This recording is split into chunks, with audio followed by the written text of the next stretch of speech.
Hey guys, welcome back to World Mechanics. Thank you guys for watching and subscribing to the channel. Today will be super helpful video to any of you having Chrysler 300. If you have one of those and you're trying to find the fuse for the electric cooling pump, recirculating coolant pump, stay with us. We'll explain where it's located. You may have this one, you may not, depending on which engine option you have and when your Chrysler 300 was built. And we will explain why it's super important to test fuses. So make sure to stay tuned in. We'll talk about that today. We'll share very helpful information. So before we start, let me tell you a little bit about us guys. Every single car we get here in the garage, we try to make at least 200 to 300 free repair videos. We take them completely apart and we show you how to fix pretty much anything. Why we guys do that? Because our mission in the shop is to save you as much money as we can. We will have multiple videos on Chrysler 300. We'll be taking them apart. We'll make videos about almost everything you can think of, including mechanical, electrical. You can check our channels for more information as well. And if you need to guys buy any parts, tools for a good price and quick shipping, check out the link in the description of the video below. That's where we get all our tool supplies from. You can save quite a bit of money. You can find all kind of parts, tools, relays, anything will be listed there.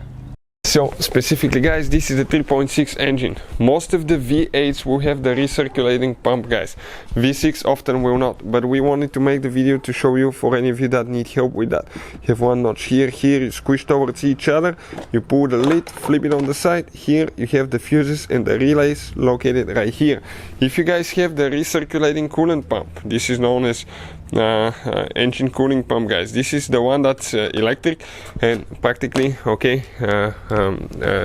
keeps running. If you turn the car off, recirculates the coolant so it doesn't overheat, the engine doesn't overheat. That's very important pump, by the way. This one, where it will be located, let's talk about that now. It will be actually guys, okay, if you come right here, 1 2 3 4 5, so it will be on these fuses. It will be fuse number 1 2 3 4 5.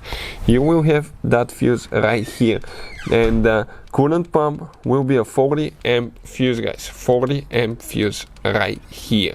If you have it, it will be this one, that kind of fuse, so it will look green like this one, but it will be here.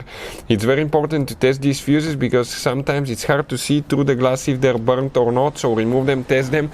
We will put a link to a special video that will teach you how to test fuses in the description of the video below and how to test the relays. And if you need to buy replacement fuses at a good price, we will share that link as well so you can save money as well guys. Hopefully the video will be helpful. If you have any questions, don't hesitate to let us know. Thank you for watching and see you guys next time.